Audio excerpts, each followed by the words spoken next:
Sraith picture ever a shé na Deagoiri Croga.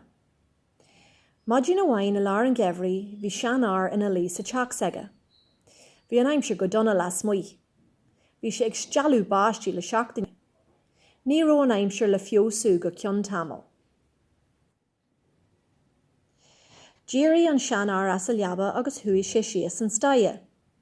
Vi ufas an dó an nuair a honnig sé go ró tillia tríd an seach. Vi sé trína chéile mar hiig sé go ró sé bonceart. Áhairí an tail, bhí me héan agus me iadji inar si walla taobh an muid an seach ag fannacht ar was. Chraith an seanar a gá láb san ba léir go ró agla agus imní agus bhí trua agam dó. Chur mé fis na servi si ag an dala. Dír mé orthú bheith gasta. Thug muid iver na sráide dóibh. Lóir me iadji leis an seanar, chun é a chur ar a chumpord.